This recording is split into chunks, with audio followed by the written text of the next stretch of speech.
En fait, c'est une convention qui rentre dans le cadre de la mise en œuvre de l'Agropole Centre, qui fait partie des projets phares du PSE. Donc, l'Agropole Centre, c'est un projet qui vise en tout cas à développer, à accompagner les entreprises qui sont actives sur les filières sel, arachide et céréales dans la zone centre du Sénégal, à savoir les régions de Diourbel, Fatick, Kaolack et Kaffrine. C'est un programme qui fait partie du plan Sénégal émergent.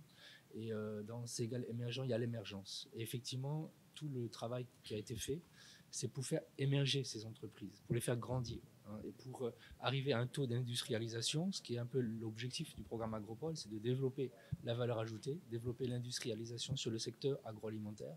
Eh bien, il faut faire grandir ces entreprises, les renforcer, les mettre à niveau pour qu'elles puissent gagner en compétitivité, gagner en performance et accéder aux financements qui sont disponibles ici au Sénégal. Il y a une palette de solutions qui sont disponibles, mais tout simplement les entreprises ne sont pas assez bien structurées et renforcées pour y accéder.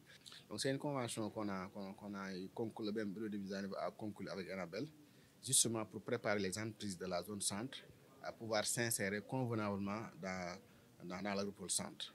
Donc l'Agropole Centre, comme on l'a dit, ça va être des infrastructures, des plateformes, hein, de services et de production qui vont être installées dans la zone centre pour accueillir des entreprises, justement pour créer de la valeur sur les filières là dont je viens d'évoquer, à savoir les filières sel, arachide et céréales. Et donc le BMN a signé avec Annabelle une convention pour accompagner une vingtaine d'entreprises à s'insérer dans ces agropoles-là. Et l'accompagnement va porter sur l'appui à la structuration de leur projet, mais surtout l'accompagnement à la recherche de financement, en tout cas pour réaliser ces projets qui vont être bénéfiques non seulement pour la valorisation de ces produits, mais également pour la création d'emplois dans la localité. Nous avons donc effectivement fait appel au bureau de mise à niveau pour accompagner les entreprises de la zone centre qui souhaitent se développer, qui avaient été recensées lors du lab, atelier de structuration. Donc aujourd'hui, sur les 20 entreprises qui étaient ciblées, on a pu en tout cas approuver le dossier de 17 entreprises.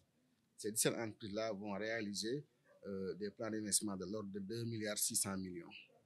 Et donc, le bureau de mise à niveau s'est engagé derrière à accompagner ces entreprises-là à mettre en place, en tout cas, des primes sur investissement immatériel et des primes sur investissement matériel, justement avec l'appui de Annabelle. La prime qui est prépositionnée pour les 17 entreprises tourne autour de 400 millions. Tout ce travail qui a été fait, on a constaté vraiment des résultats très intéressants et surtout une approche très méthodique avec beaucoup de rigueur de la part de l'équipe du bureau de mise à niveau. Et donc voilà, nous on encourage en tout cas tous nos partenaires à appuyer le bureau de mise à niveau pour qu'il puisse se développer également dans toutes les régions et renforcer son action pour accompagner toutes les entreprises parce que les besoins sont importants.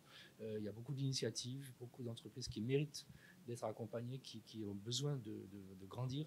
Et donc, il y a tout un appui qui existe. Et donc, voilà. Donc, nous sommes très contents des résultats qu'on a pu obtenir. Et donc, nous trouvons de belles perspectives pour la suite. En termes de réalisation, donc, vous savez, d'abord, on a pu aider la structuration de 17 projets sur 20, qui est quand même un résultat assez appréciable. Sur ces projets-là qui comportent des investissements matériels et immatériels, tous les investissements immatériels sont déjà réalisés à 100%. Aujourd'hui, on est dans une phase d'accompagnement pour la réalisation des investissements matériels. Et aujourd'hui, on a mis en place un dispositif d'accompagnement vers l'accès au financement. Donc sur les 17, les 3 ont déjà leur financement. Les 4 autres qui cherchent des financements, nous sommes en train de les encadrer vers l'accès au financement à travers les banques. Aujourd'hui, sur ces 14-là, 11 ont déjà eu leur dossier de financement auprès des institutions financières que nous sommes en train de suivre pour pouvoir en tout cas les accompagner d'ici la fin de l'année pour réaliser leur investissement.